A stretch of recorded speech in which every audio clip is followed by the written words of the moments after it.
But our first speaker of several MPs we've got today, and let's just reflect in the 2019 intake of MPs, there are a whole host of fantastic new MPs, and especially BAME MPs and women MPs. And one of those, first up, is Claudia Webbe, very much a supporter of Stand Up to Racism, involved in this whole movement in a very big way. Claudia Webbe, MP for Leicester East. Claudia.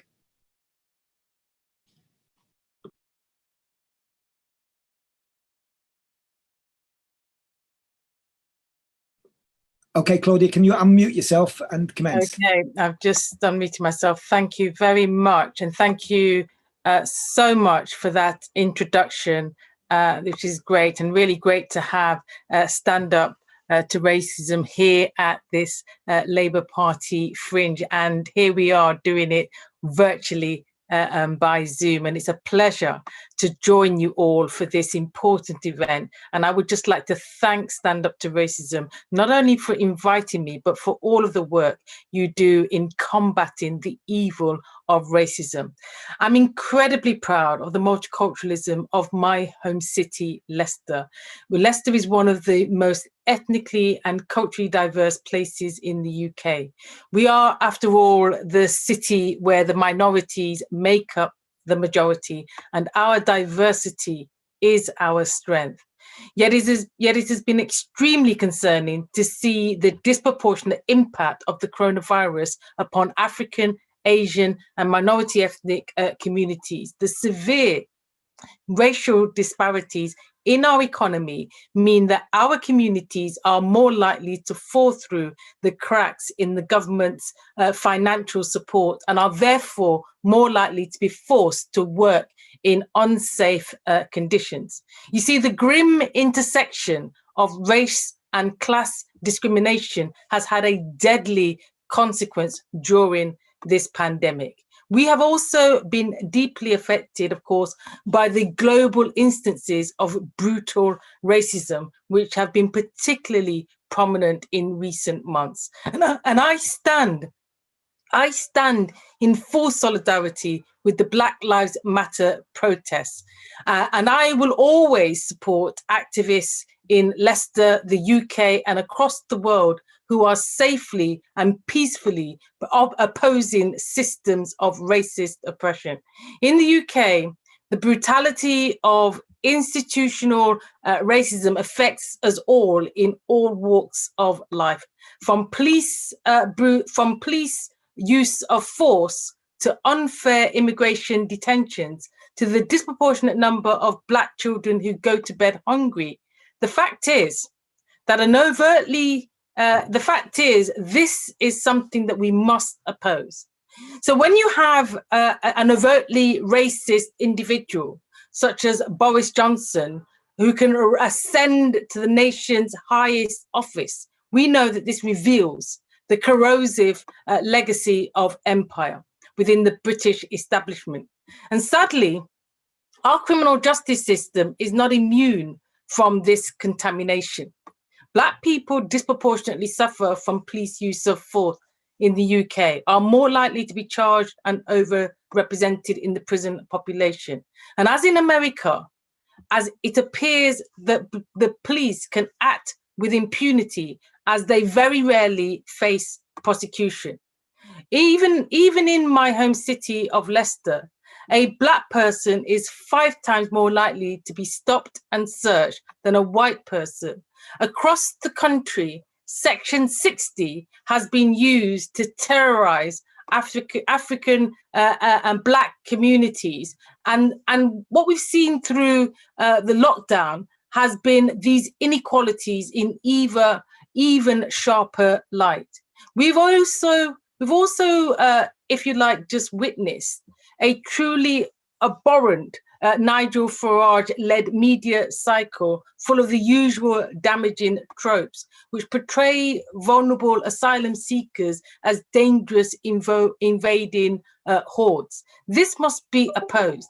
And in recent weeks, a Sudanese asylum seeker died attempting to cross the channel in an inflatable dinghy with shovels for oars. This is the state of Britain today. And yet many in the British media and in government chose to focus on the personal responsibility of those taking that perilous journey, which is not only inhumane, but it's also indicative of a political culture in which Black lives are expendable. The UK government has persistently been warned that if they do not open safe and legal routes for people to practice their legal right to claim asylum, then deaths at sea are unavoidable. The Labour Party must unequivocally defend the rights of migrants and asylum seekers, because if we do not, then the disgraceful demonization we see splashed across the pages of the right-wing press will thrive unchallenged. Asylum seekers arriving in Britain are often from countries where the UK has contributed to their disruption, either by arming current conflicts or through the enduring legacy of colonialism. Well, the time has come for former empires to apologize for and take seriously the historical debt that they owe to the countries, communities, and individuals who have endured their cruelty. And I believe that the Labour Party must consider the impact of Britain's colonial legacy on modern day global insecurity and be ambitious about changing the unjust dynamics of global debt. As at a crucial juncture for race relations, the crucial question facing those of us in the Labour Party is, what does it mean to transform the Black Lives Matter movement from a crucial slogan to a reality of daily life?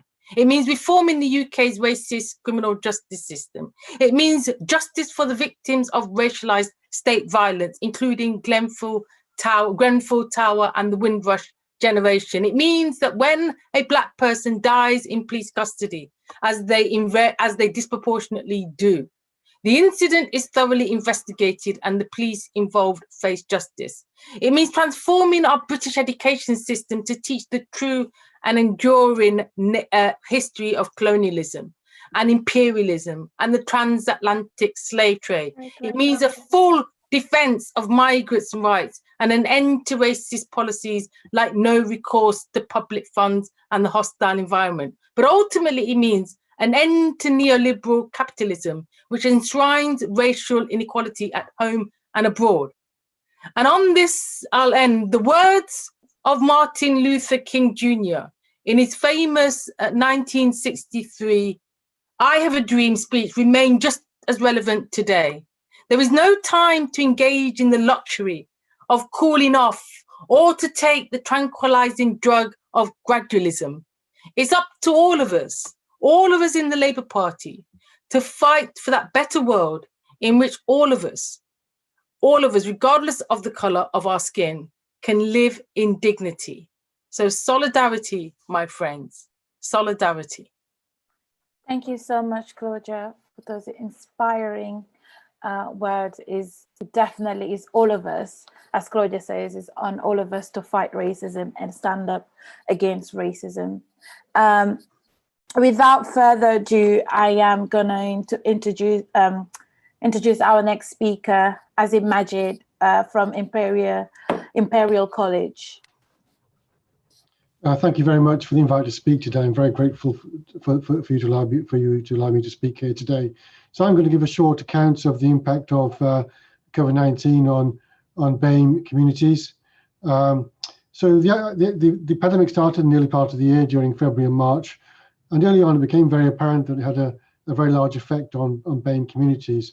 So when we looked at overall infection rates, complication rates, admission rates to hospitals, and death rates, these were all much higher in BAME communities, often twice as high, even after we took into account things like income levels and deprivation and occupation. So there was a clear excess risk in people from BAME communities, and that caused a lot of anxiety early on amongst those communities, of which I'm a member myself. So it was clearly a major problem at the time. Why do we see this excess risk? Partly it's around our characteristics. So BAME communities live in large urban areas often where the outbreak was very concentrated, often live in overcrowded households, working public-facing jobs like healthcare or transport or catering or retail, where they're exposed to other people and therefore are at higher risk of infection because infection does spread from person to person. And we saw this pattern throughout the spring with a much higher death rate, a complication rate and infection rate amongst BAME communities. Fortunately, the infection rate did fall then during the early part of the summer, but sadly we're seeing it rise again in the last few weeks. And once again, the infection rates are highest in areas where BAME communities tend to live. So it's highest in urban areas like towns in Northern England or the Midlands, like Leicester, for example. So once again, we're faced with this problem of high rates of complications and deaths in BAME communities. So what can we do to address these problems? Partly it's about addressing what we call wider health determinants. So things like housing, occupation, income levels, poverty, etc. Those clearly won't be addressed in the short term. So it's a question of what we can do now. The most important thing is to get the infection rate down in the community. So previous people have mentioned, speakers have mentioned the problems with test, trace and isolate and how that's not working very well. So essentially we get testing capacity up. We can contact trace very quickly, isolate contacts. And by suppressing infections in local communities, we then help everyone, no matter what background they're from. We also need to support people to isolate. So as I mentioned, people from BAME communities often have lower paid jobs. And so it's interesting government's offering £500 to compensate those people, but a £10,000 fine if you don't isolate. So perhaps showing not the priorities we would actually want to see. So we need to make sure that people who need to isolate are not financially suffering by that, particularly if they're from low income, have low income jobs. So that's also very important as well. We need to encourage home working, which again is not possible for everyone.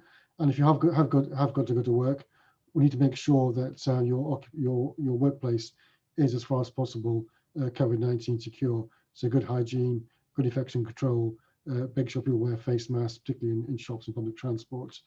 We also need to ensure that people do comply with this guidance, not through sanctions or fines, but through good education of the population.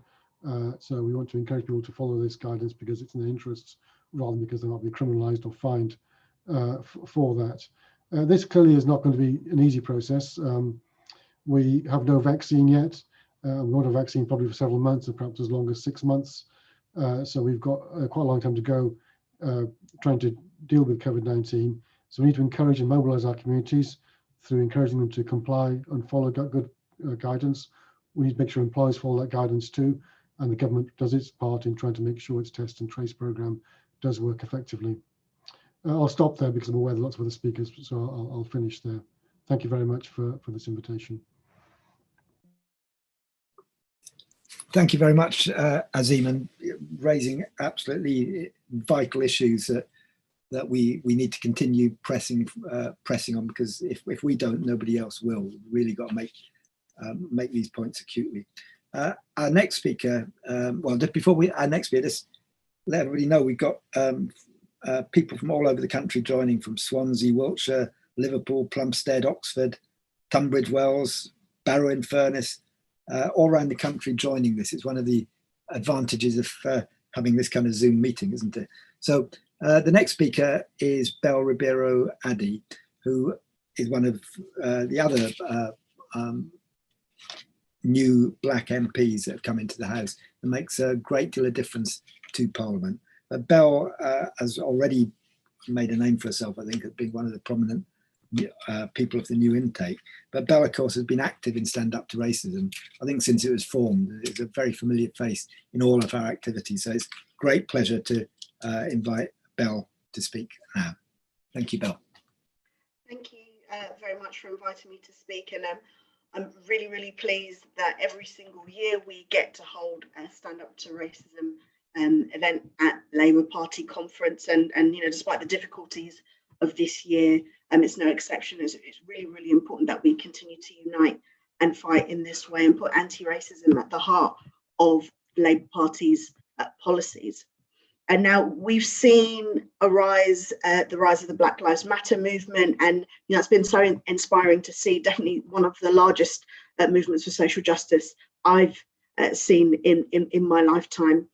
And obviously that was sparked by violence, police violence, which we experience so often in the Black community.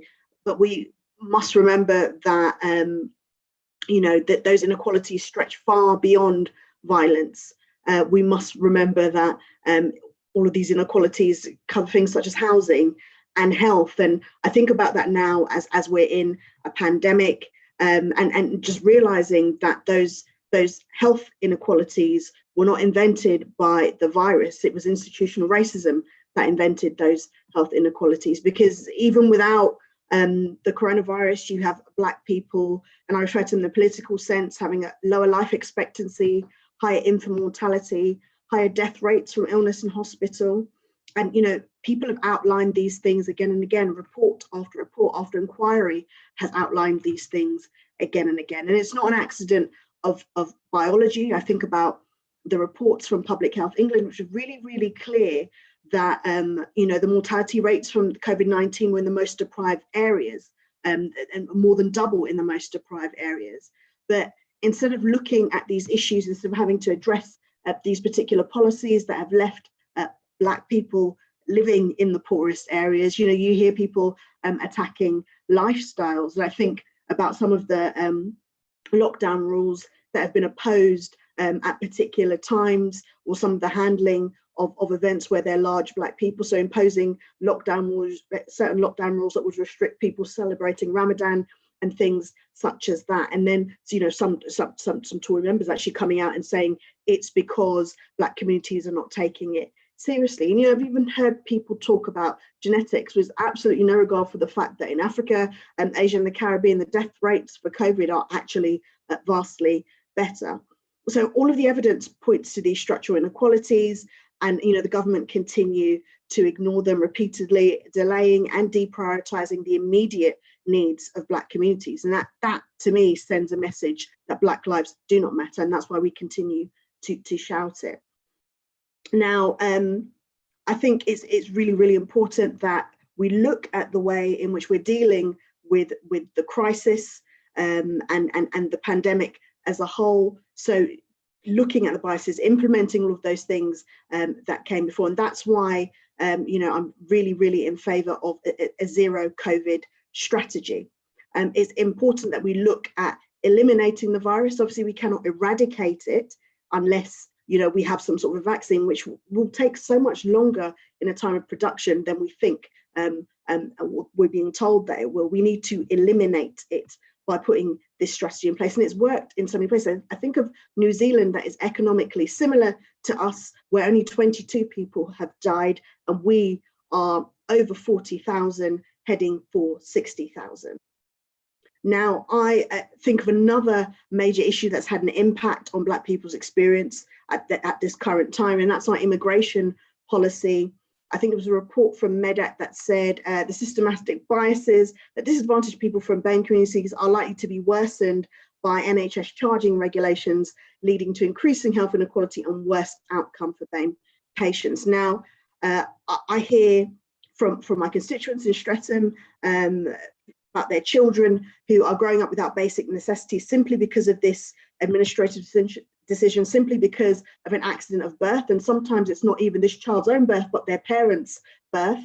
And yet the government refuses to repeal the disgraceful no recourse to public funds policy. And I just can't stress how inhumane and dangerous it is when we're looking at dealing with a communicable disease. And that's why I was so appalled today. And something that they've done undercover, something which they've done by a statutory instrument, which is not on the main floor of the House, so people wouldn't see it, but the government actually increased the NHS health surcharge today. They increased the NHS health surcharge for people, and obviously they've made that little concession where they've removed it for NHS workers, but they have increased the NHS health surcharge despite everything that happened during the pandemic. And they say they're doing this because they're looking at issues of health tourism, and people keep on coming into this country.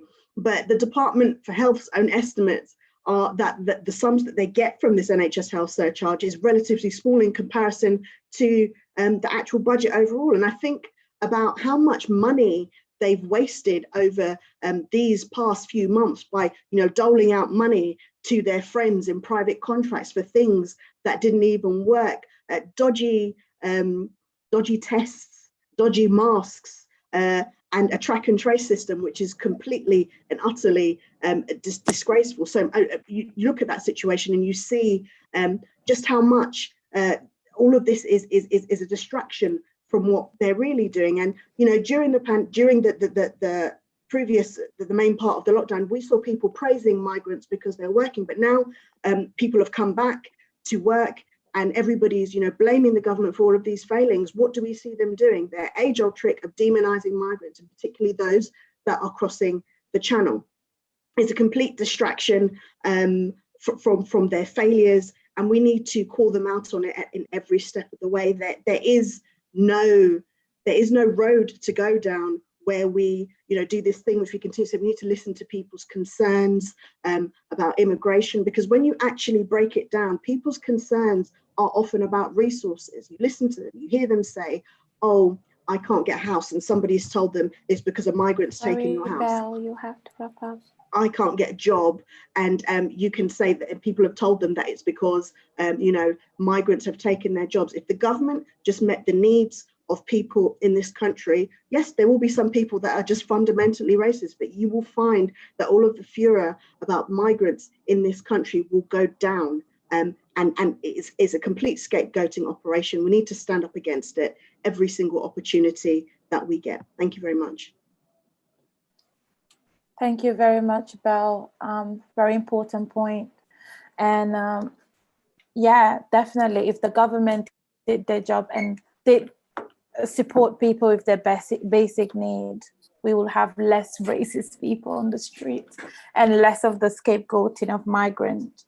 Just a reminder that we are live on Facebook, YouTube, and Twitter, and people are interacting with our speakers. People are getting involved. We have few comments from the thread. We have one comment from Heather Booker. Our rules love to blame genetic for their own crimes, but they don't know the science. Doesn't stop them pretending they do. We have another comment from Ebony Kingston. This reckless government has told so many lies regarding COVID. It's no wonder people are doing what they want. Absolutely, yeah. So I am going to introduce our next speaker, which is the co-founder of, co-convener of Stand Up to Racism, Weyman Bennett. I want to thank all, the previous speakers, and I'm very proud that Stand Up to Racism has Black women MPs who are in its leadership and have stood up to some of the most racist abuse that you've seen in terms of Twitter, what's on social media. And I want to thank Diane, I want to thank Claudia, I want to thank Belle for standing up to that and actually being a leading example of why we should stand up against racism, Islamophobia and anti-Semitism. I also want to say very quickly that there's two people made speeches this week. One of them was Boris Johnson, the other one is Trump. I'll start off with Trump. I say Trump is a racist scumbag, but the speech he made was particularly extreme this week, where he talked about enabling militias and right-wing people and actually enabling conspiracy theories. And the conspiracy theories are very important because the Black Lives Matter movement, the question of Soros funding the Black Lives Matter movement is a unity where he's pushing and also attacking AOC, saying that he attacked everybody. He used racism, anti-Semitism and Islamophobia as part of his speech. And we have to understand that when they went out onto the streets and enabled people to do that, we're having echoes here. The QAnon demonstrations taking place here. These are dangerous movements, the ones that are taking place, the anti-lockdown movements inside Germany.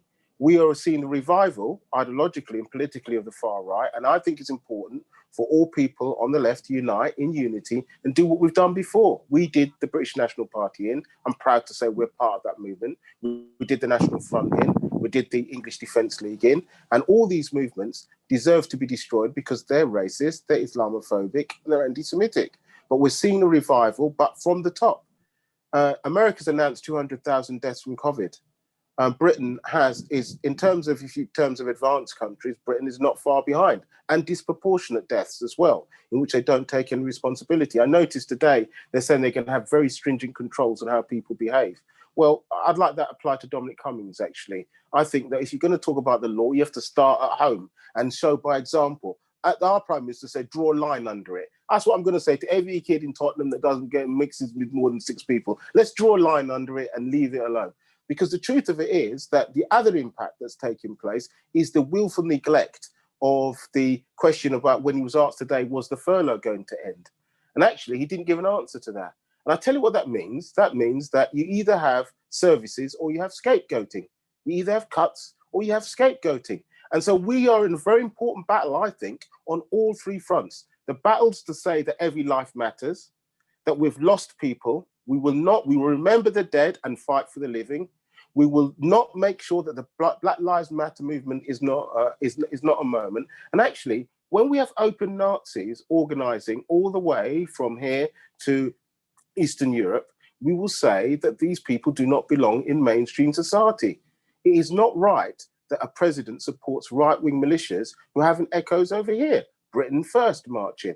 We have to realize that we're part of this struggle. So I want to repeat where we are in terms of that. We want to support the Black Lives Matter movement by saying that we want to hold the police to responsibility. I want to see the end of just stop and search for no reason, for no reason at all. We want a public inquiry into why there were so many disproportionate deaths, because I think the second wave, if they say 300 people die a day, at the same time, remember, eat out. The government said, go and eat out, go and mix. They opened the pubs and they said, no, you're using the pubs, you're to blame.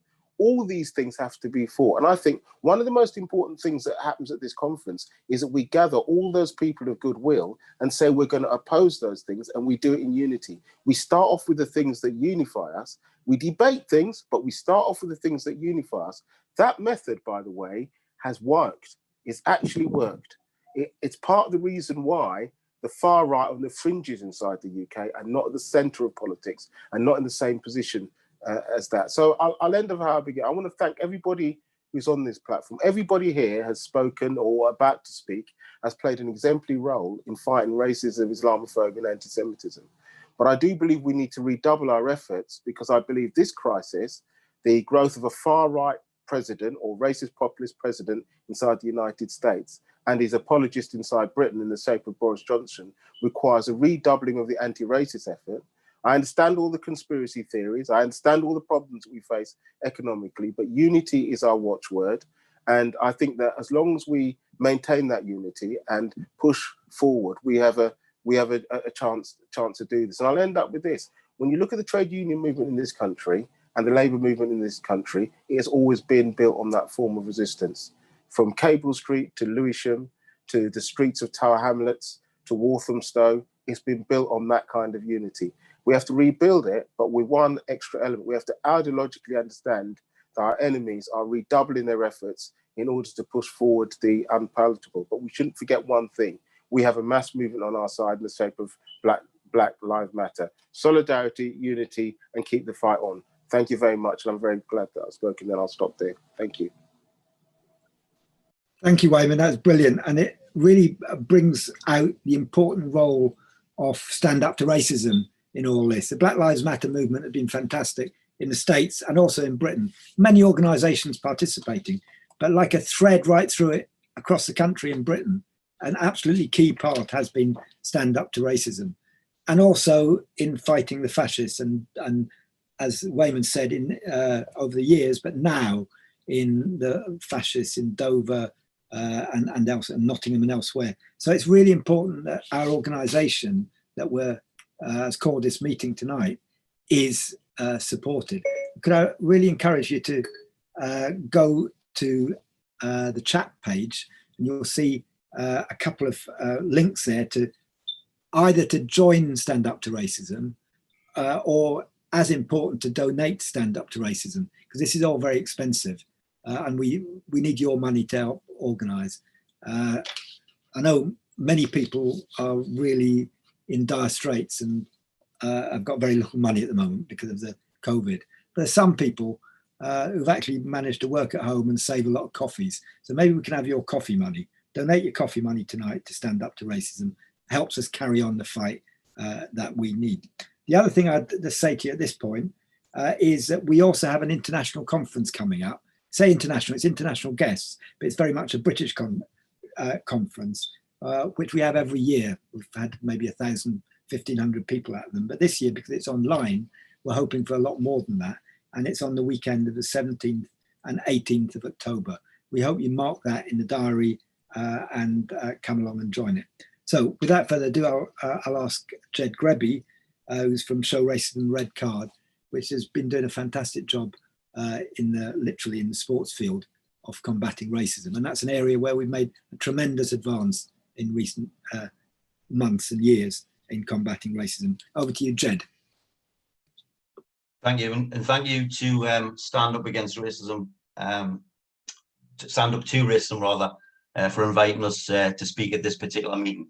I'm going to cover a little bit about what Show Racism Red Card does, and also comment on the Black Lives Matter movement and some of our demands to the Labour Party. Because unfortunately, obviously, we can't be a Labour Party conference as we are most years, so we'll put a few demands through this particular medium. The Show Racism Red Card is an educational charity. We were established in January '96, not with a lot of money or a lot of support, but with one football player.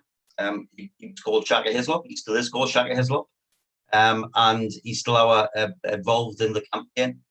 He was then Newcastle United's goalkeeper. He was racially abused by a group of young boys outside St James's Park, and wanted to make a stand against racism and change attitudes. 24 years later, and nearly 25 years later, we are now the UK's largest anti-racist education campaign, educating 50,000 young people a year and 6,000 adults. At least we were until COVID came along. So we've had a big change in our organisation. I'm sure many organisations have had a big change. We initially moved a lot of our resources online. And we tried to look at developing resources, particularly around institutionalised racism. So if you look early on during lockdown, we did a film on challenging racism in the NHS, which was supported by the NHS, and which was highly successful.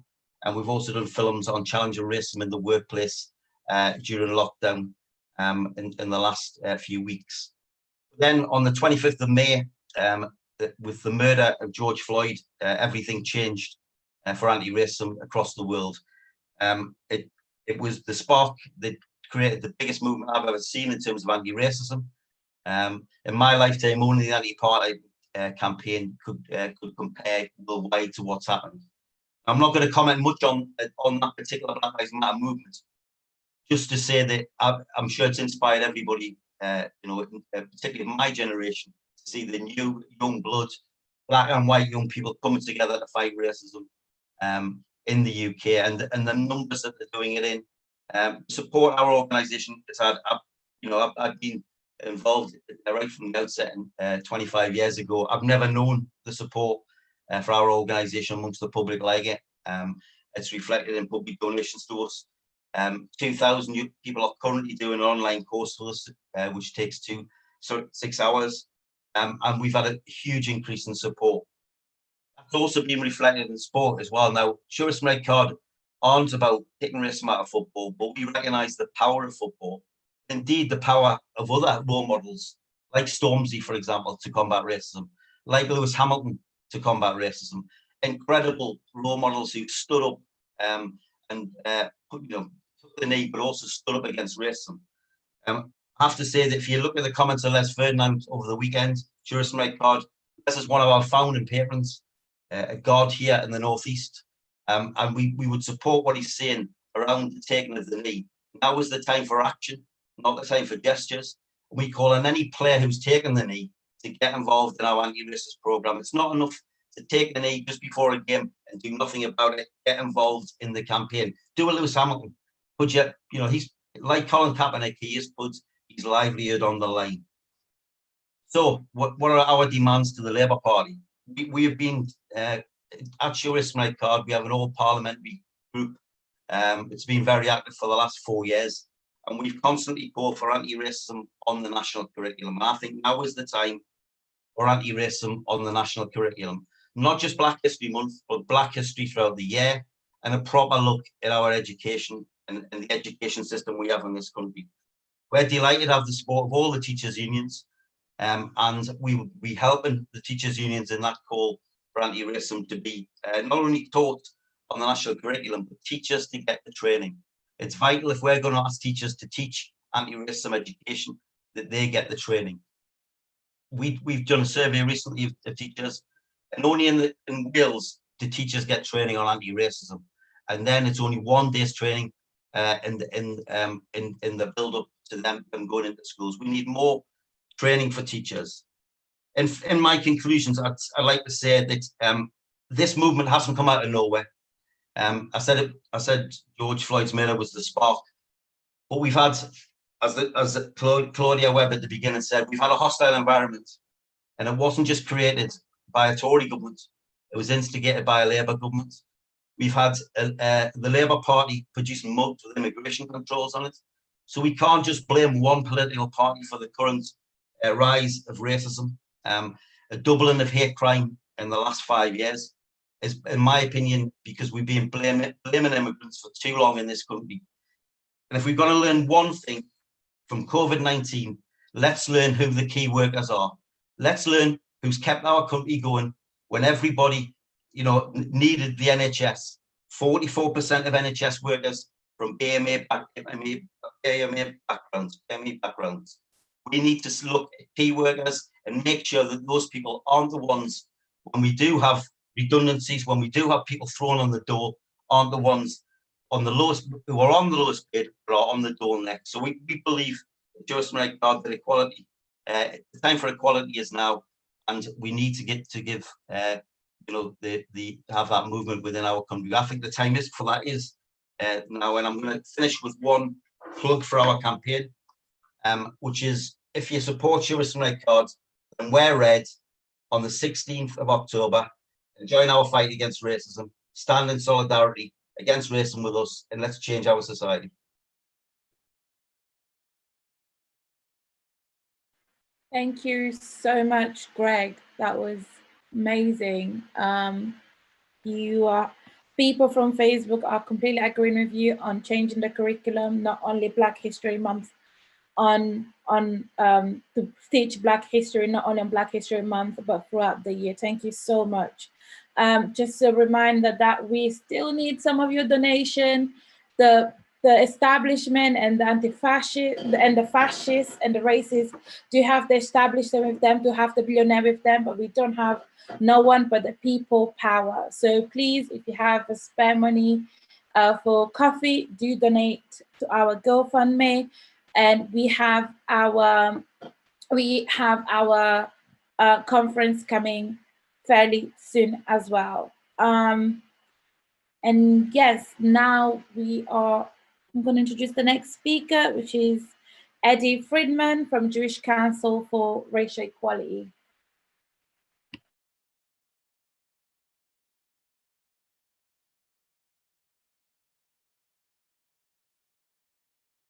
Edie, we can't hear you. I think you're muted. Right. You need to mute Is that all right now? Yes. Right. Sorry about that. Even after 6 months of this new normal, it still gives us a lot of anxiety. Anyway, thank you very much for inviting me. Since the murder of George Floyd and the Black Lives Movement, a number of people in my community, the Jewish community, have asked, what can we do to combat racism?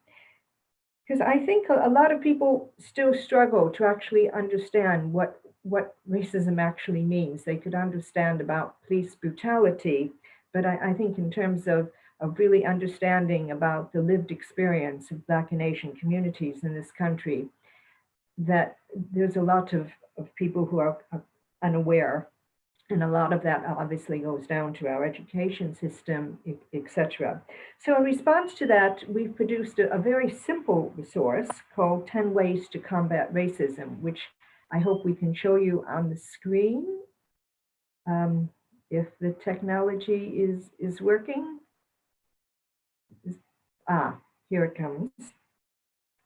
And I just want to say that obviously there are many more than 10 ways to combat racism, but we thought it would just be useful in order to help people start the conversation, because we have to realize that for some people, they haven't been involved in looking at anti-racism, and we have to help them sort of in the sense on the road.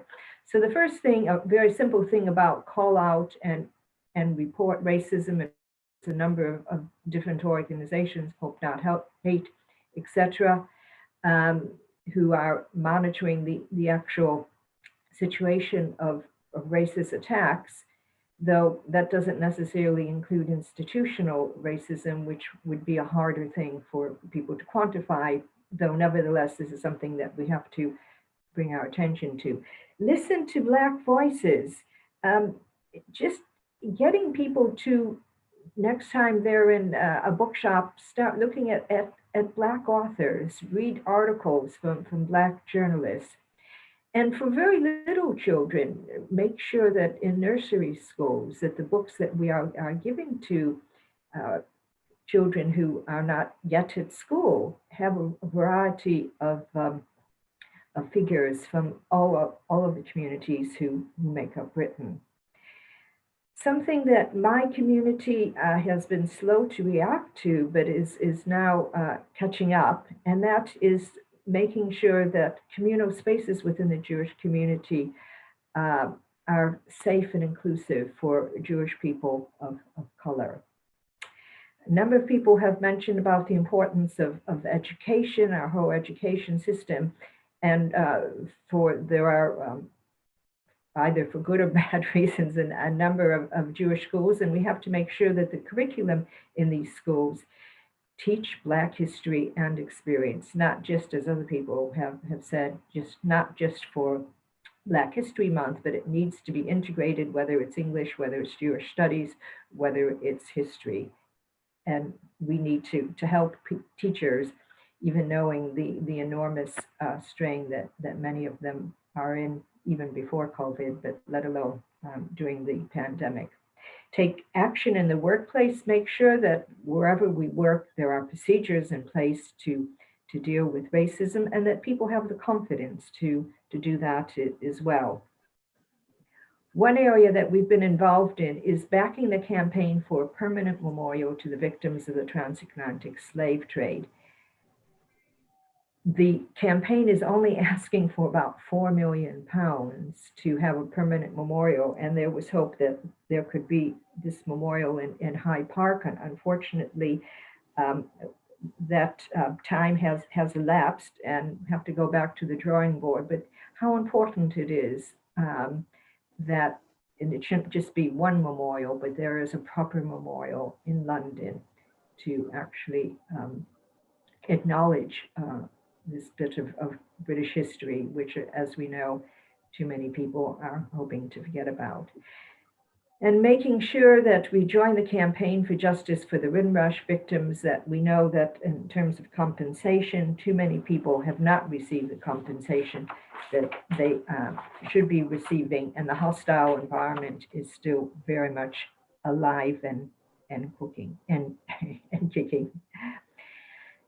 Mention about child poverty. We know that child poverty amongst Black communities is about twice that of what it is in white communities. And it is such a source of so much regret that in this country we should have child poverty. I mean, I remember when I first came to this country from the United States, poverty was something I recognized in America, and I certainly did not recognize poverty and hunger in this country. And now, of course, we know about the proliferation of food banks and how racism has certainly contributed to the disproportionate impact of poverty on Black and Asian children.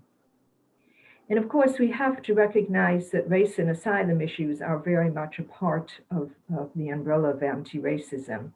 And we have to continue to advocate for greater refugee and asylum rights, knowing that during this period, a lot of terrible things have been happening, including deportations, the demonizing of people who are trying to escape with their lives across the channel, how the government has reneged on its commitment to child refugees and to family reunification, and the right for asylum seekers to be able to work and live in dignity and support themselves.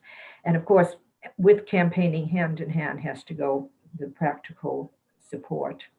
In addition to what I've just said, JCOR has issued a statement today supported by many in the Jewish community of solidarity with Black and Asian communities. And if people would like to see that, do look at our website, www.jcor.org.uk. And just to conclude, to say, as other people have said, how important it is that all of us join together and defeat those voices who wish to divide us. And finally, just to say thank you very much and keep safe. Thank you. Thank you very much, Edie. I think I can't put it better than Dennis says in the chat, where Dennis says, Black Jewish unity is so powerful in the fight against racism. Brilliant and exemplary work from JCOR and Edie Friedman. United were strong, divided were weak. Never truer in this battle. And I think we are finding our unity again, and that's been one of the strengths of recent months. And the next speaker, another part of that unity, is Talha Ahmad, who's one of the other vice chairs of Stand Up to Racism, and previously very much involved in the Muslim Council of Britain. Over to you, Talha. Assalamu alaikum, everyone. Can you hear me well? Can I begin by saying how inspiring it is to see Black Lives Matter movement has taken root across the world and drew people from all walks of life, of color, of race, gender, and religion. And it's truly inspiring at a time when the whole world is in despair because of COVID. But at the same time, it is also heartbreaking to see that some of the previously leading nations around the world are failing so miserably to safeguard people who are vulnerable, people who happen to be of certain color or certain background. Of course, I'm speaking about COVID-19. You know that in Britain, for example, BME communities have suffered disproportionately from COVID-19.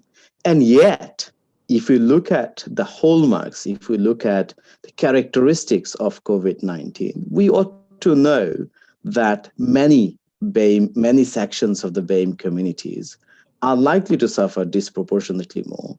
But our government, our policymakers, did not rise to that challenge, did not register those concerns.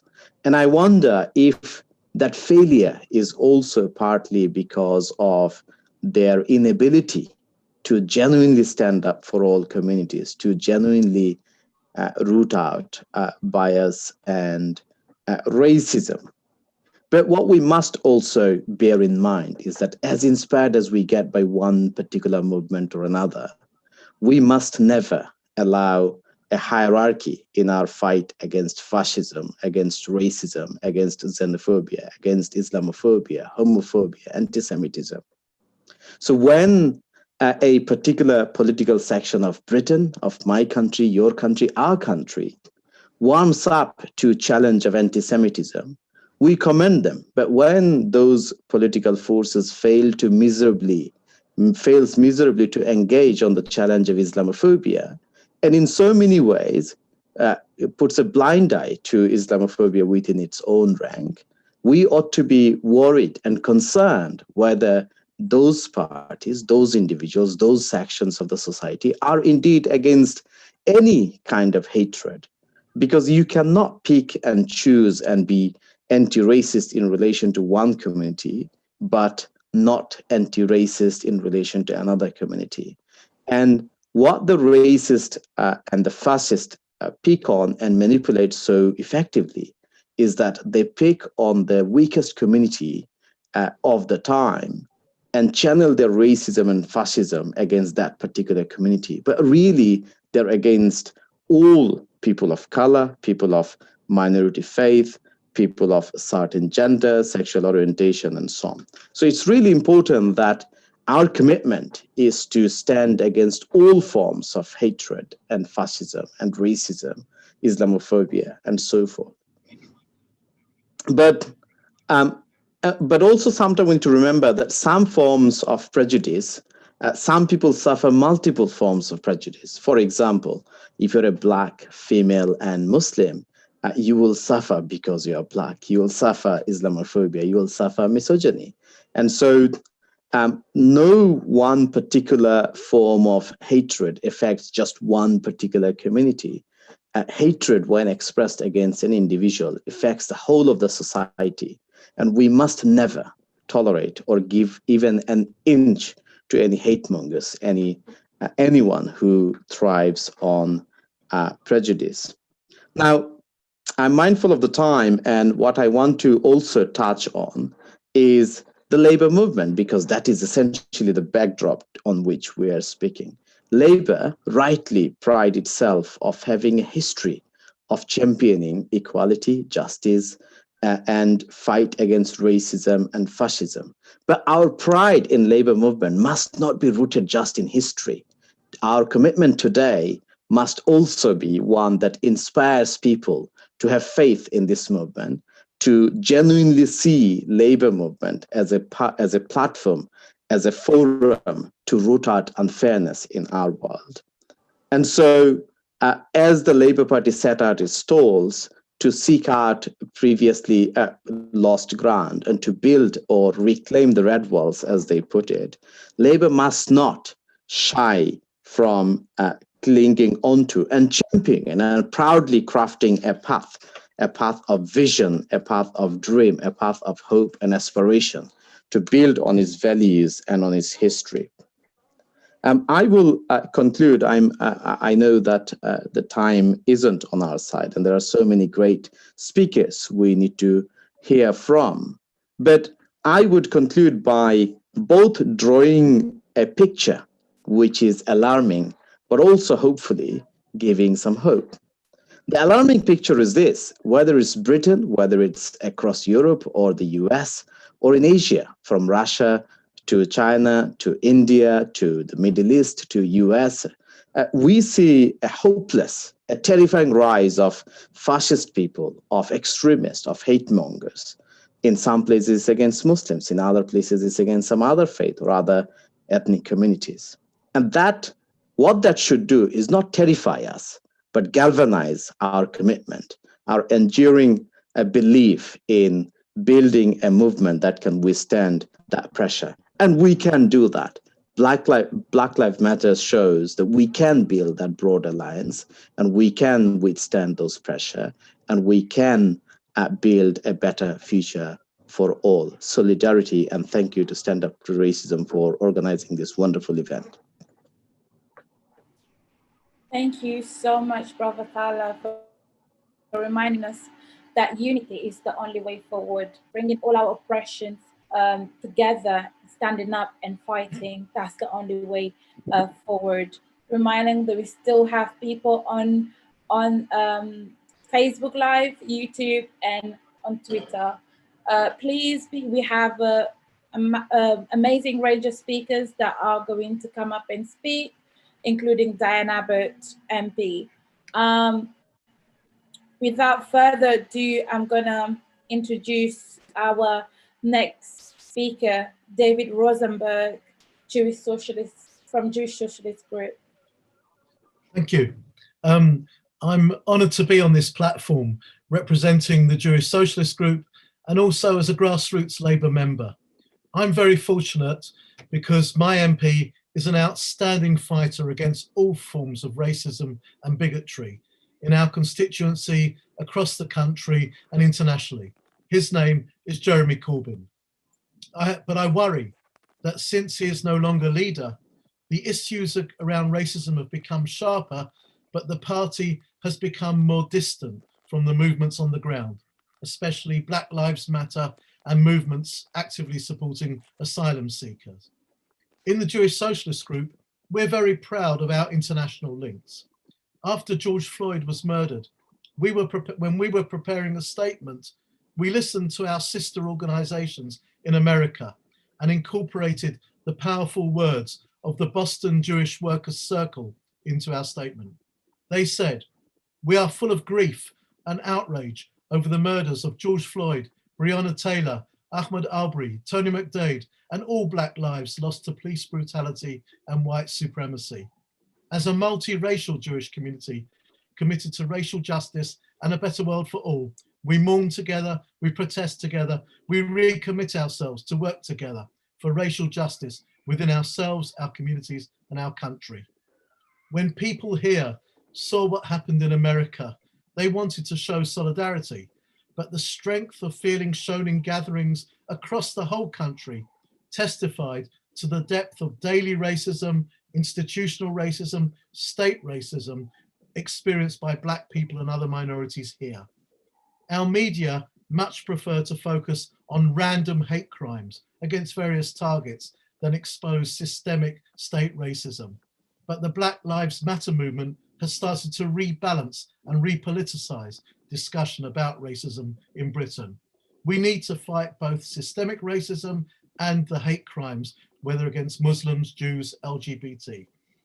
When the slave trader Edward Colston's statue in Bristol was dumped in the River Avon, it made a splash well beyond Bristol. As he sank to the bottom, what rose to the surface was a long overdue conversation about the statues that grace, or rather disgrace, our towns and cities, reinforcing a dominant class and race history of oppression. And he has prompted further conversation about decolonizing our schools, our institutions, our public spaces. Should statues be replaced? I can think of lots of exceptional individuals from working class and marginalized communities who should be memorialized, but I still react instinctively against monuments that invite us to look up to what Maya Angelou calls our heroes and sheroes.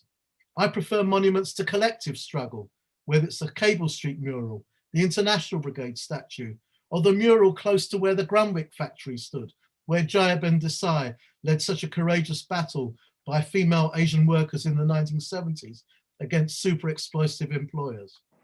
So where are we today? Still in the middle of the COVID crisis. I have hope, but not faith, that we will emerge from it. But it will be straight into a huge economic recession. And the racists and fascists are already rehearsing the arguments to blame immigrants, refugees, Muslims, groups they can define as not fully English for that crisis. The blame culture will produce increasing violence against minorities, and we must be part of the resistance. The fascists cannot credibly blame other poor people for running the economic and political system. So they revive the conspiracy theories against wealthy figures who happen to be Jewish, like Rothschilds, Goldman Sachs, George Soros. And these arguments are finding a new audience among the thousands of COVID deniers, the anti-vaxxers who hang on the words of conspiracy theorists such as David Icke. The threat of new fascist forces must be taken seriously.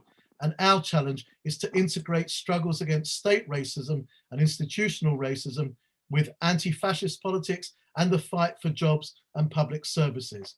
Ironically, Donald Trump understands the connections.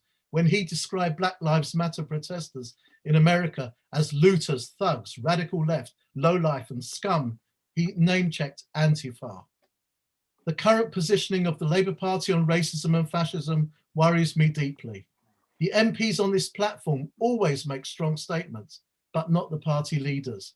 In the last 5 years, we know that Labour was on the side of the victims of racism, on the side of refugees, of the victims of the hostile environment.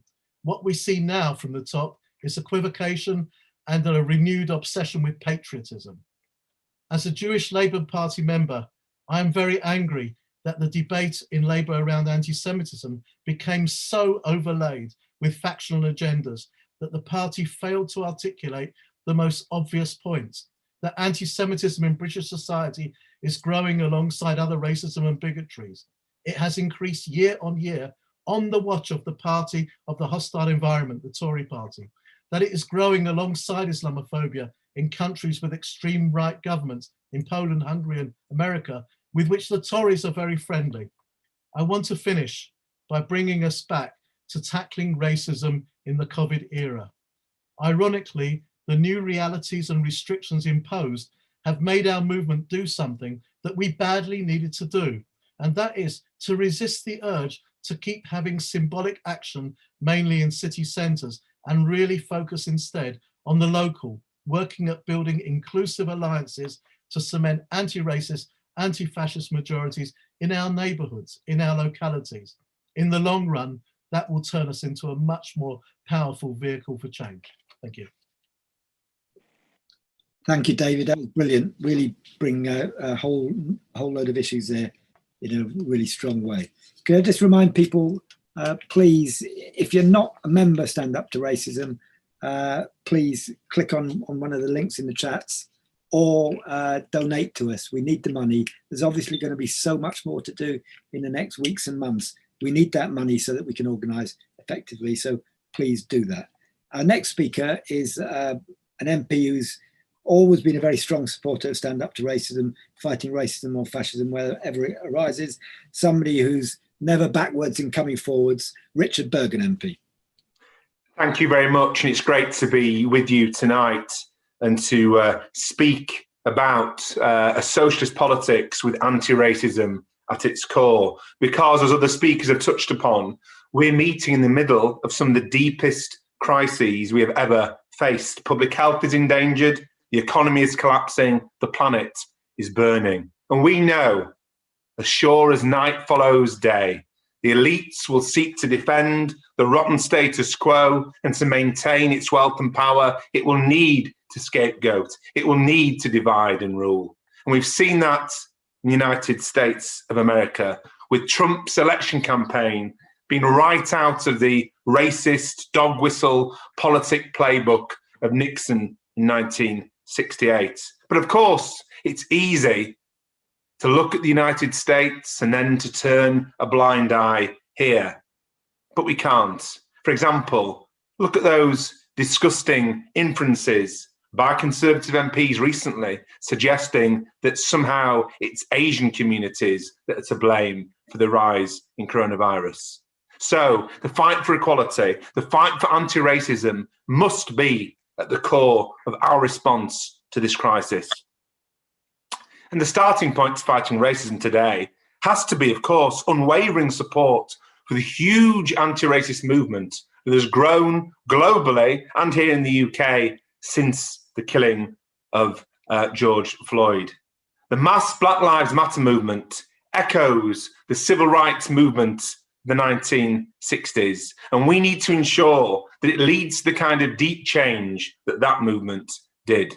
Because the pandemic has shone a spotlight on the deep structural inequalities that scar our society today, and Black Lives Matter has rightly pushed the issue of structural racism to the very top of the agenda. The task of dismantling systemic and institutionalized racism requires more than superficial acts. It requires eliminating long-standing systems that lead to inequality. So ending institutional racism in housing, in employment, in education, and in the justice system, preventing further Grenfells, preventing further Windrush scandals must be at the very heart of how we rebuild better. And I say that stood here in my constituency in East Leeds, a constituency where just round the corner from my house is buried a man named David Alawale. He lived in Leeds. He came to Leeds from Nigeria, and he was killed by the police. And it led to one of the tiny handful of prosecutions for police violence, resulting in the death of a black person in custody. So just as in Leeds, we always remember the story of David Alawale, which I know is well known across the country.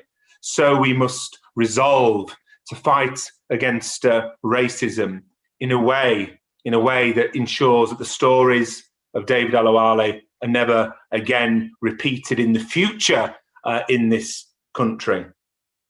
So it's right that we tackle racist discrimination in and of itself. We don't want to be a society where anybody at all faces disadvantage and faces discrimination. But tackling racism is also essential if we're going to build the unity of the 99%, the unity of the working class and all its diversity, that is going to be essential in the coming struggles over public health and over the economy.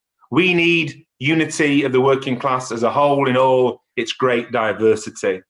The working class in Britain, our working class communities are incredibly multiracial, and the solutions that we put forward must reflect that. There can be no unity unless our movements challenge every single form of oppression, including racism, anti-Semitism and Islamophobia that will be used to divide us. And then with that unity, we must demand the social change that can root out decades of entrenched discrimination. That means a fundamental reorganisation of our institutions, our economy and wider society.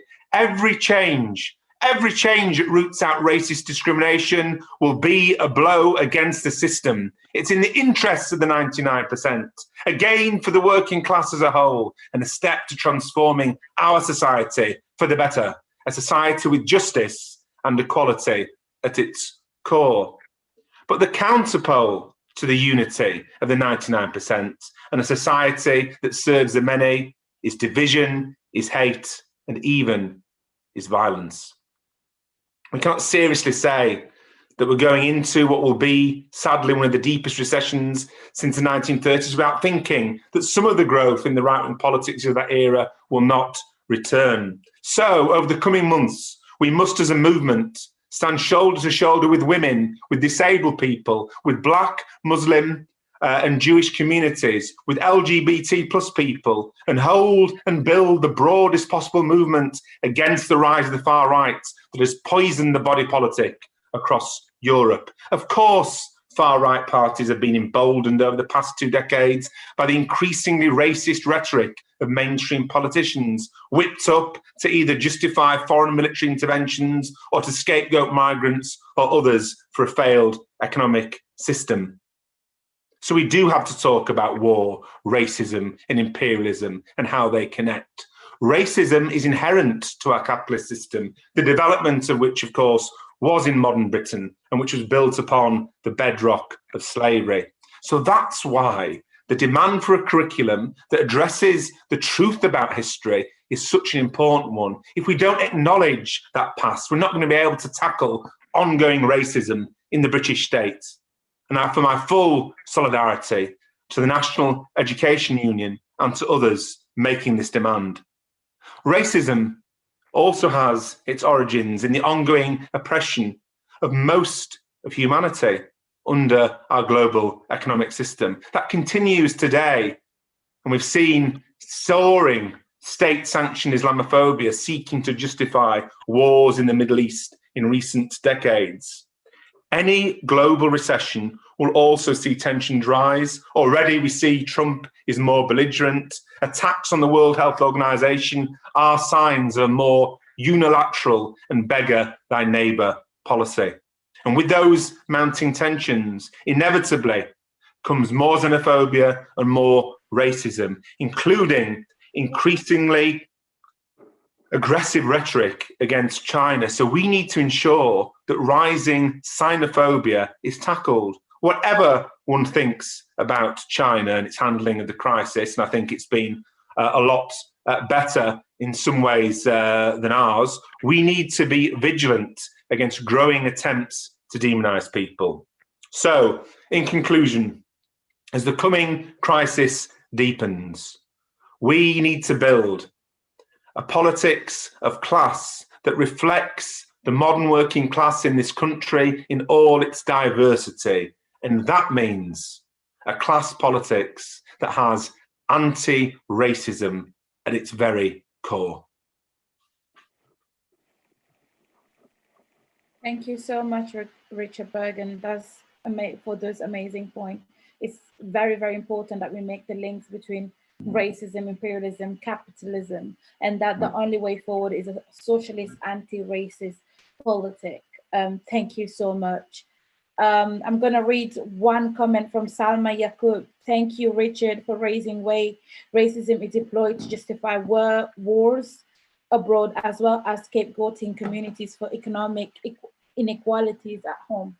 So thank you so much, Richard Burgon. I am going to introduce our next speaker, Patrick Vernon, social commentator and Windrush campaigner. Hi, good evening, everyone. Just came up from the dentist, so if I sound a bit wobbly, please forgive me. What can I say? I mean, there've been excellent presentations done by people highlighting all the issues around COVID-19, the current state of race and discrimination around the world, and its impact. I just want to focus on one thing, because obviously this is linked to the Labour Party conference, virtual conference, and I've been a party member for over 30 years. And one of the key things I want to talk about is around Black Lives Matter. And it's not so much about Black Lives Matter that we have to fight structural racism, stop and search, the overrepresentation, and all the things that we know and feel passionate about as socialists. But how do we practice Black Lives Matter within the left? How do we practice Black Lives Matter within the Labour Party, the trade union movement, and all the different groupings of socialists and organisations as well? Because it's very easy to pick on Trump, and it's very easy to pick on Johnson and all the cronies and everyone linked to them. And it's very good sometimes to have that celebratory thing, yeah, we've attacked them. But let's look at our house in order. What more do we need to do as a socialist movement around Black Lives Matter? And there's about 3 or 4 things I just want to share with you, which I think is really, really important as part of this conversation. Number 1, valuing Black Party members and Black socialist members, who it's easy for a lot of people just to be silent about issues of race and discrimination. But when you see a fellow comrade raise issues of their lived experience, don't belittle them, don't ignore them. Their experiences are important to them. And we need to spend more time as a grouping on the left to spend more time to listen to people's lived experiences, especially for those from the African diaspora community in Britain. Because sadly, if you look at all the data produced by government and ourselves through the trade union movement and various think tanks and community organisations, it's very woeful. The second thing I want to address is about leadership. Where are the Black leaders in our movement? Apart from a handful of MPs that we have, and I'm really glad that my local MP is Diane Abbott, and I've been a supporter of her for many years, and she's been attacked, vilified on social media. But personally, I don't think she gets enough support from the party. So how are we going to support people like her, Dawn Butler? And I know that sometimes we might disagree with people who might not share our same political viewpoints, but it's important that we give solidarity to those people from Black and multi-ethnic communities who are representative of the party as well. And I think that's really important because it gives a strong message. Because if we are attacked by people within the left and people on the right, where do we go? And I think that's very important as well. The issue around leadership is really important. Black Lives Matter is self-organizing, independent, despite all the conspiracy theories that's been passed about around Black Lives Matter in America and also in the UK. And self-organizing is important. I'm a vice chair of the Bernie Grant Trust. Bernie Grant, a key founder of the Black Section movement, and he believed in self-organizing. And I don't think that there's not enough respect given to Black left-wing self-organizing groupings across all our networks. And that's quite important. That's very critical about our experiences and our voices. And the final thing I want to say, because it's a very limited call, and there has been lots of debate around allyship and comradeship and intersectionality and what more to do together around that. And this is going to be important.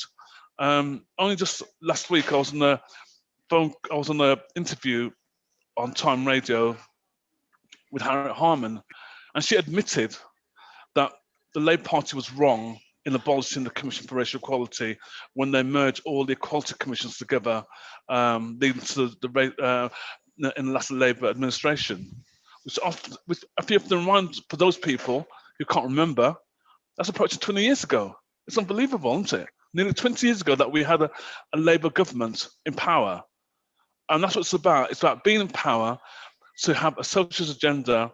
And it was a pity that Jeremy couldn't get through. But I know there's differences of opinion around Keir Starmer as a leader. But if we're going to get rid of a Tory administration, sometimes we have to recognise that we have to work together on this.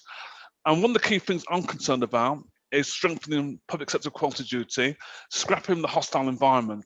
These are clear policy statements that we need to work together, and the public inquiry on COVID-19. These are the kind of things which are concerning the community. And if we can work together around these key issues, then more people will support us, and that will be the mandate that we want to make sure that is reflected in a future manifesto for the Labour government. I'll stop there, but it's been fantastic to hear all the speakers. We've got a lot of work to do, guys. So thank you very much. Thank you, Patrick. I thought that was a really important contribution. Anti-racism begins at home, doesn't it? And we've got to look at ourselves and make sure we really do everything we need close to home to ensure that we are not institutionally racist, that we're taking the right actions, and that equality is what we practice as well as preach. Our next speaker will be very familiar to people now because he's one of the omnipresent sights on TV over the summer, standing up for children and parents in the battle against COVID, and doing it very, very effectively. But he's not just the NEU, National Education Union Joint General Secretary. Kevin Courtney has also been a long time, very active anti-racist and participant in all UAF and Stand Up to Racism activities. So it's a great pleasure to introduce Kevin Courtney. Thanks very much, Steve. Like Steve said, I'm Kevin Courtney, Joint General Secretary of the National Education Union, and we are the biggest education union in Europe. We're the fourth biggest union in the United Kingdom, and we're not affiliated to the Labour Party. So this is my third fringe meeting at this year's Labour Party, and we go to every party conference. Really pleased to be here at this fringe meeting with Stand Up to Racism. I say we're not affiliated, but we do have a political fund, but we don't use it to call for votes for a political party. People on the call might disagree with us about the position about not being affiliated, but what we do use our fund for is to campaign against racist and fascist parties. And so we've been really pleased to work with Stand Up to Racism and other anti-racists in campaigns against the BNP, driving them out of Barking and Dagenham and all across the country. I'm also really pleased to be on this call with Ged Grebby from Show Racism the Red Card, because my union works with both organisations, Stand Up to Racism in mobilising against racism, with UAF mobilising against the far right on the streets, and with Show Racism the Red Card doing work against racism in our schools. And I do think it's important for an education union to engage in the fight against racism. I think that's vital. I sometimes say you can't be a good teacher unless you're an anti-racist. And I think it's important that we approach things in that spirit. Now, the current moment, there are such shocks to the system. And these shocks to the system, I think they reveal a lot. They provide teaching moments for teachers in school, and they can also stimulate resistance. And I'm thinking of three different shocks to the system at the moment: the climate shock that we're going through, COVID, and the Black Lives Matter movement, the movement around George Floyd.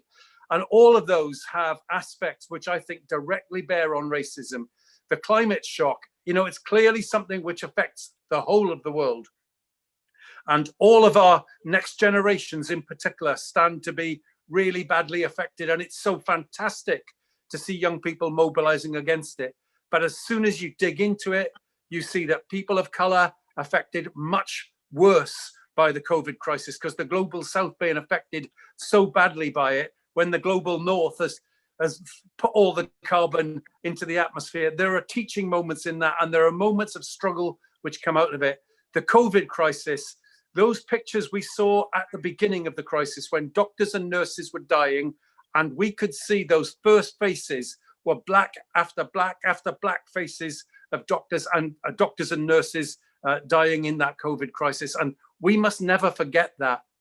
We must never forget those faces. We must never again let people talk about immigration without reminding them of the way we have stood together, but the way black people have suffered more and had to stand for more in that COVID crisis, as keeping us all through it. And the Black Lives Matter movement, the teaching moments that come from that, the struggle that comes from that. I mean, police violence in the United States does affect people who are white as well as people who are black, but it affects black people so much more. And we all have to learn from that. But the teaching moments that come from it, and by a teaching moment, I'm referring to Edward Colston being thrown into the harbour. Edward Colston's statue should not have been in that place in Bristol. There are teaching moments that come from that statue being thrown into the harbour, because we should not ignore Edward Colston. We should not ignore the history of Edward Colston. The fact that so many places in Bristol are named after him, and he's not the only slave profiteer who gets named after him. But we don't want to. We aren't breaking history. We don't want to put history aside. We want to look at the history of slave ownership in this country, slave profiteering in this country. We don't want to ignore history, but we don't want to put the slave owners on a pedestal. And there are moments that come from all of that. Now, my union during the COVID crisis, we've been seeking to involve people on as wide a basis as we can. And we've got, I mean, I don't know if you know, but we have the biggest Black Educators Conference in Europe. We had 250 people at a Black Educators Conference last year. But in our union, we don't think that the Black Educators Conference are the people who have to fight racism. We think we have to listen to Black leadership, but the job of fighting racism is all of us. Is for all of us. And during the COVID crisis, we had 8,000 members on a Zoom call with the Reverend Jesse Jackson talking about Black Lives Matter, talking about decolonizing the curriculum. And we had hundreds of people who came forward who said they wanted to work in local groups, talking about how we share resources to decolonize the curriculum, because we do agree with Ged, and we're grateful for the support that Richard Burgon just put forward. We want an anti-racist curriculum, but we want to create it from the bottom up as well. And, you know, involving people in doing that right now. We're launching an anti-racist framework from our union that we want to see in place in schools. So we're trying to build at this through building our strength through the COVID crisis. And I would just urge everybody, every Labour Party member or other people watching this, do be involved with Show Racism the Red Card, with Stand Up to Racism. There are places for you to be involved in the fight against racism. We have to listen to Black voices and Black people's leadership on this, but the fight against racism isn't for Black people alone. You all have, anybody listening has a place to be in this fight against Islamophobia, against anti-Semitism, against racism. Let's stand together and make a better world. Thank you very much.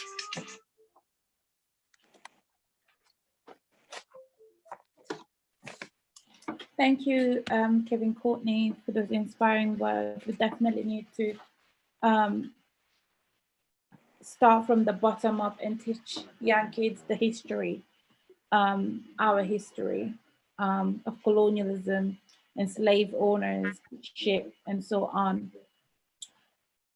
Please do remember we still have few speakers left, including Diane Abbott, MP. So please stay with us, people on Facebook, YouTube, and Twitter. I am gonna introduce our next speaker, which is Anna Rothery, which is the first Black Lord Mayor of Liverpool.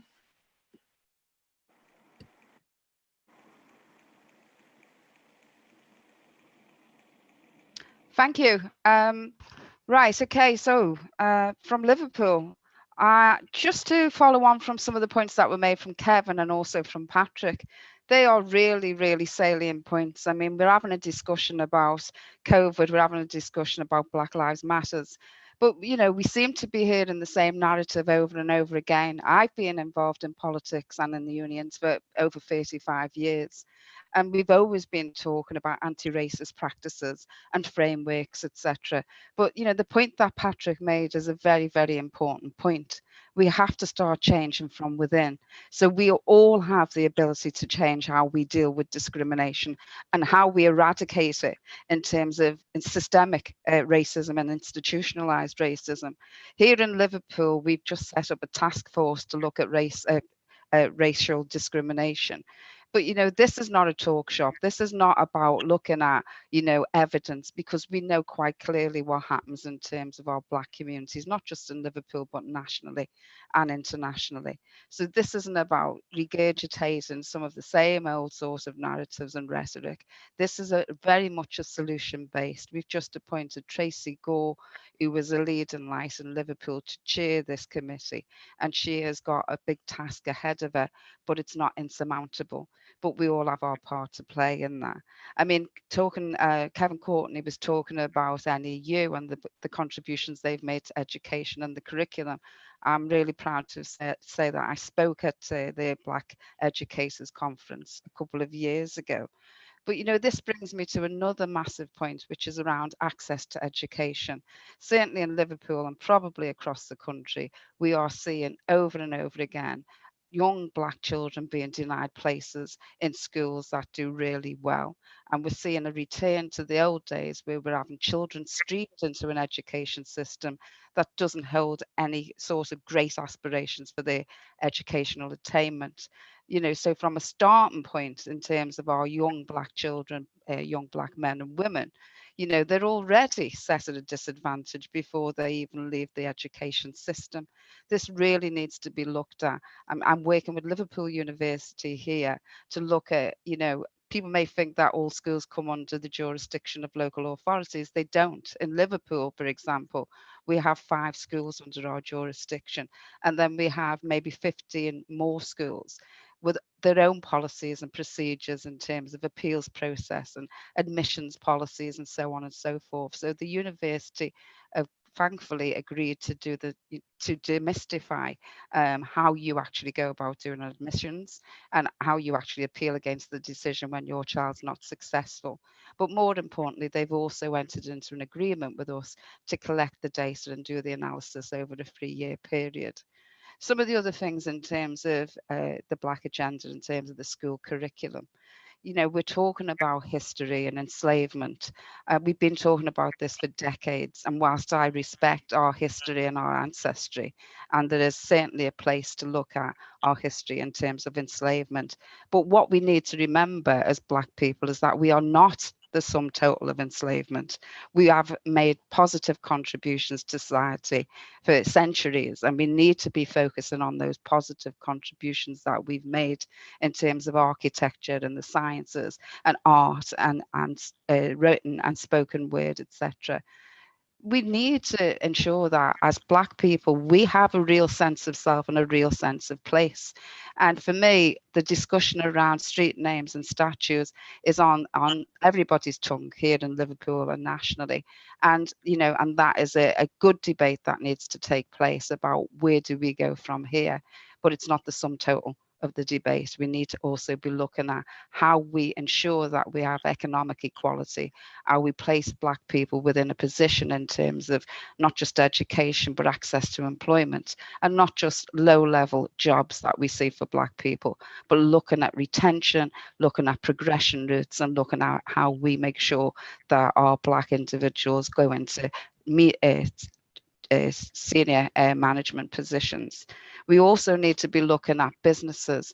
I mean, in Liverpool, we have a visitor economy, obviously because of COVID, you know, we're stalling on that front. But, you know, prior to that, you know, the strength that we have in terms of our diversity in the city, we're talking about a city that's history goes back 400 years as being a Black presence in this city. And yes, when it comes to looking at the economic equality and how we actually take advantage of the visitor economy, it's been absolutely appalling. So we need to be creating opportunities. We need to be developing how our businesses, our Black businesses, can take advantage of that. And whilst we're in COVID, we are, you know, predominantly all working from home, and we're all taking a step back. But I earnestly believe that it gives us an opportunity to tap into our emotional intelligence. And prior to COVID and prior to the murder of Black men and women all over the world, you know, people were thinking about, you know, discrimination, racial discrimination is an appalling thing, but very quickly moved on to the next agenda item.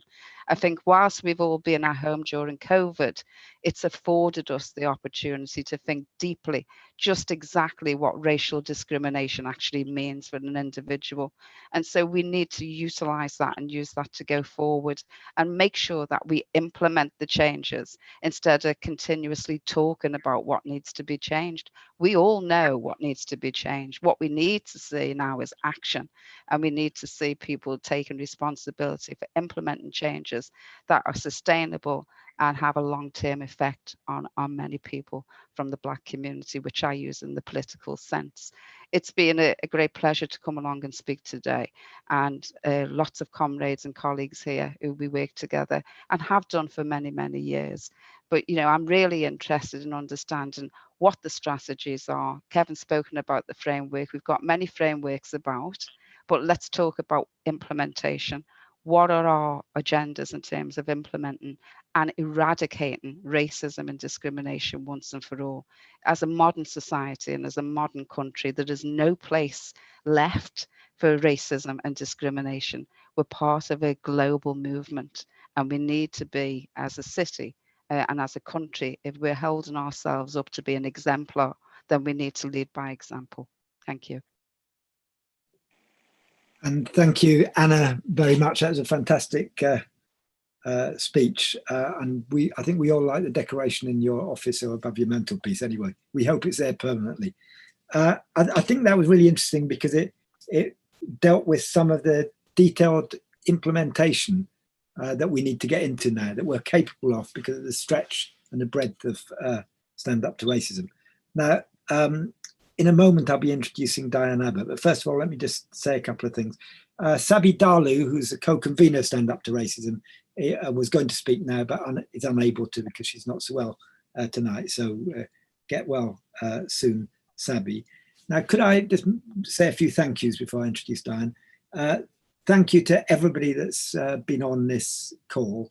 There have been up to 400, I think, in total, which is more than we normally get at Labour Party conference.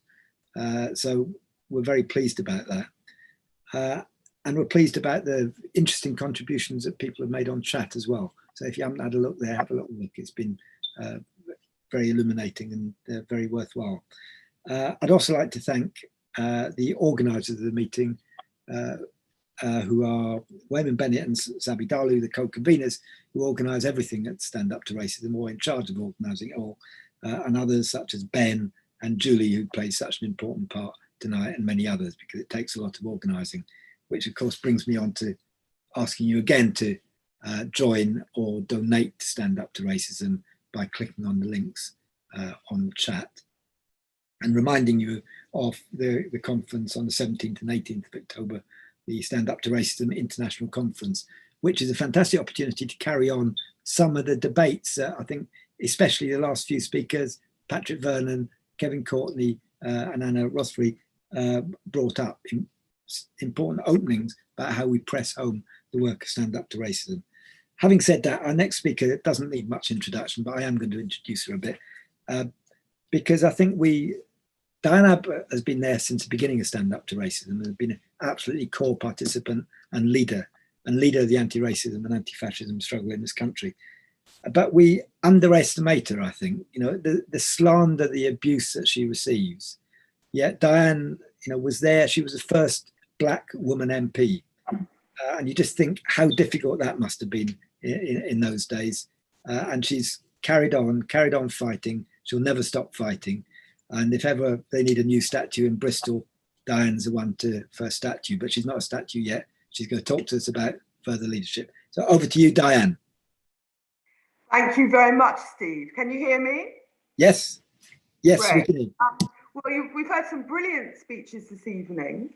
The first thing I wanted to do is thank Sabby and Weyman for their work in Stand Up to Racism, for having worked so hard and so long at the grassroots in the struggle against racism. We are at a moment of crisis for working people internationally, and the fight for racial justice has never been more intense.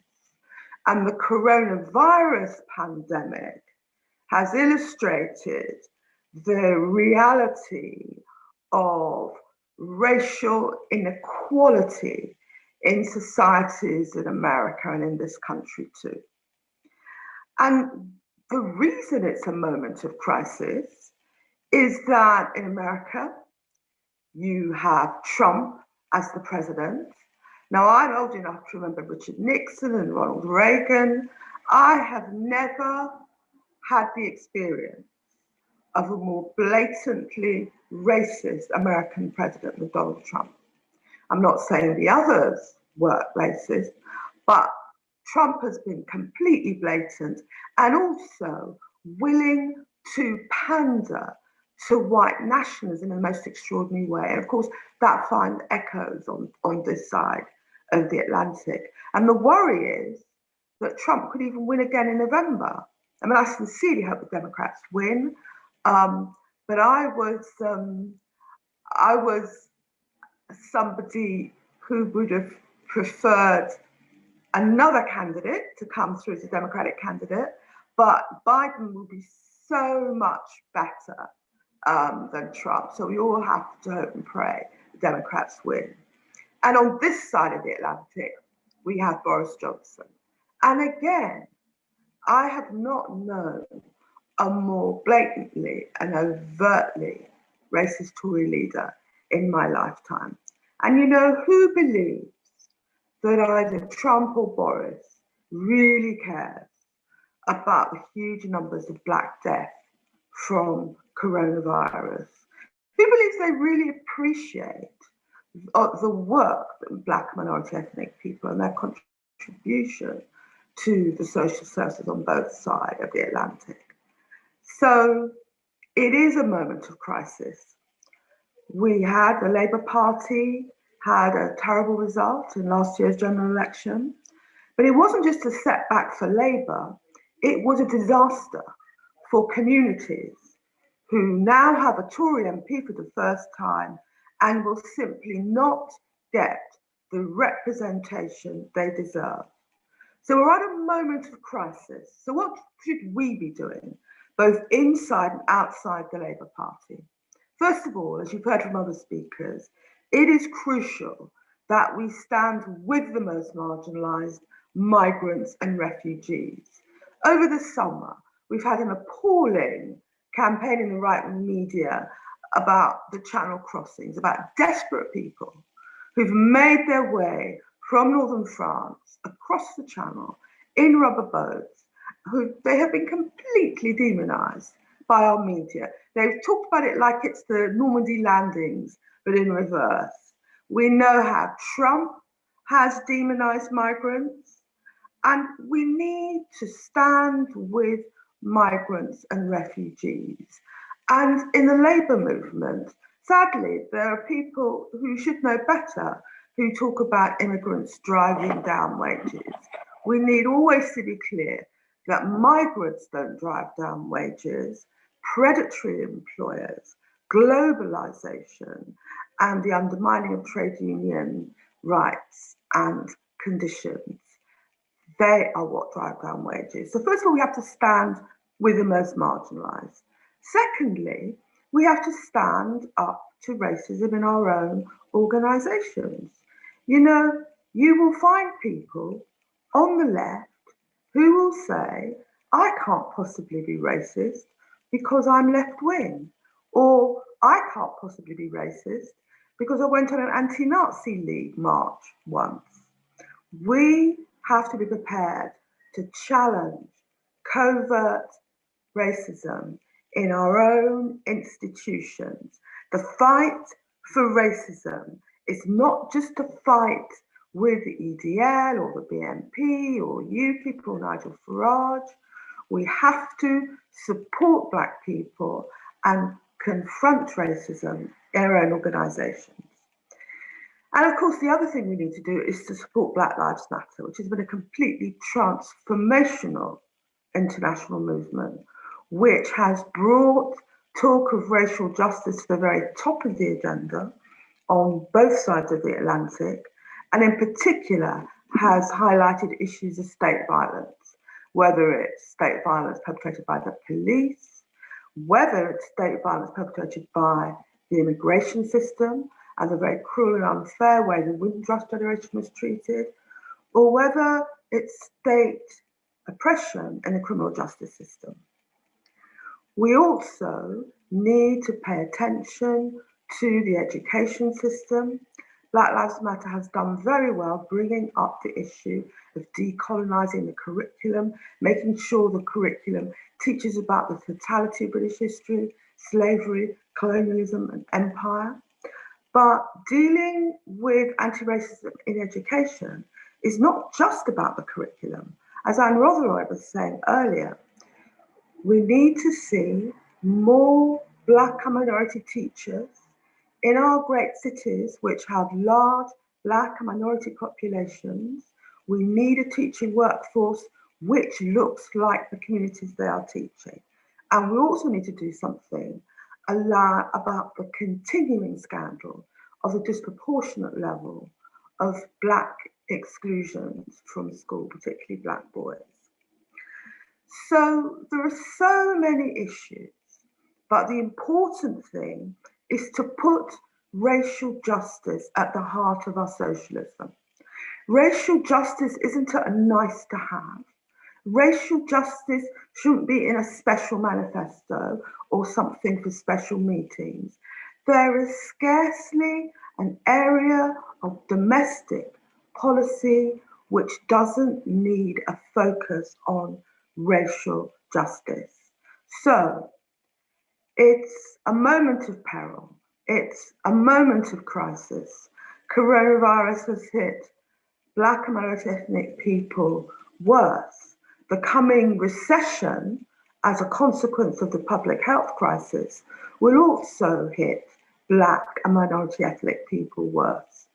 But just as some of us have campaigned for very many years on the issue of racial justice, that campaigning was never more needed, because if you put racial justice at the heart of your socialism, working people as a whole will be stronger, the labour movement will be stronger, and we can have confidence that even with the horrific characters we have in power at the moment, Trump and Boris, even in that situation, if we put racial justice at the heart of what we do, I am confident that we can win, and we need to win, not just for what is happening at the current moment, but we need to win the battle for working people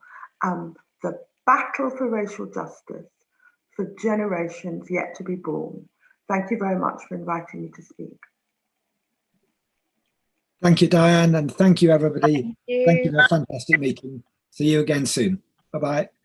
Thank you very much, Diane. And please do remember to